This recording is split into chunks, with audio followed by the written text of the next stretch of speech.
When you first start Linux Mint, you will be presented with this welcome screen.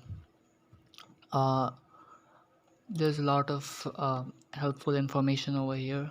You can have a look at it when you install Mint. I'm just going to cover the Timeshift part, the system snapshots.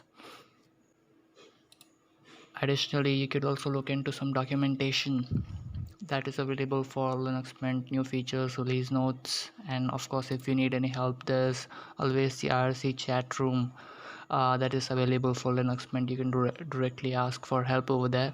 The community is very supportive. There's also the web forums.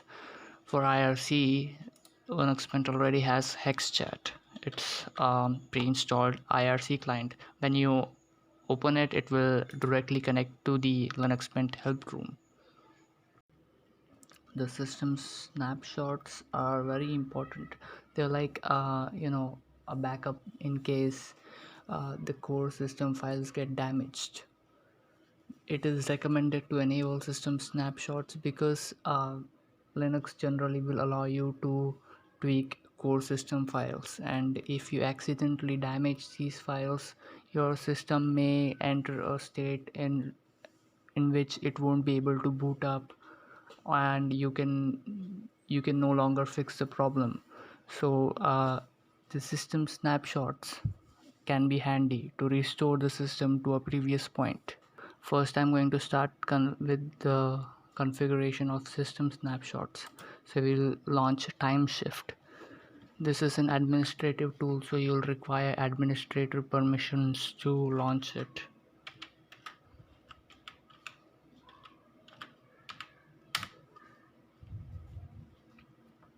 Now here, the first time you launch Timeshift, it will present you with a setup wizard.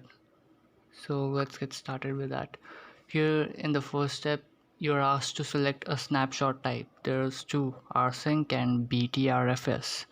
I prefer rsync, but if you don't understand what these two options have, how these two options differ from one another, you can just check the help section. I'm not going to cover that. So okay, I'm going to select the rsync, and next. This Timeshift is now estimating the system's size.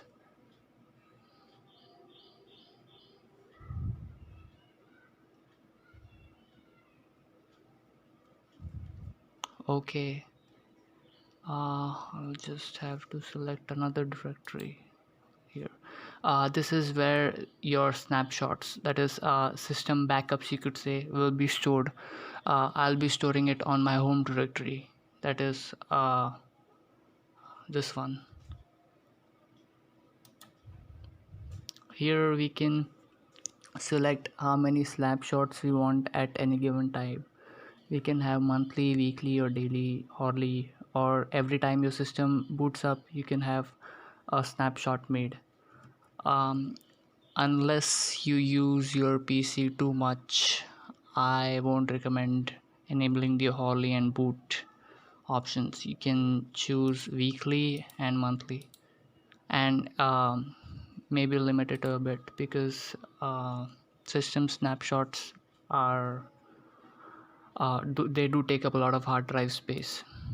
I'm just going to keep 1 and 2 monthly.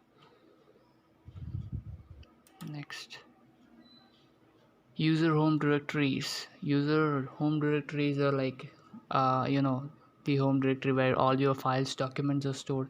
If you want to include your files and related data in the snapshot, you can select them, include them.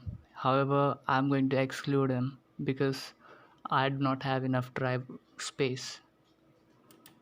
Next, the setup is completed.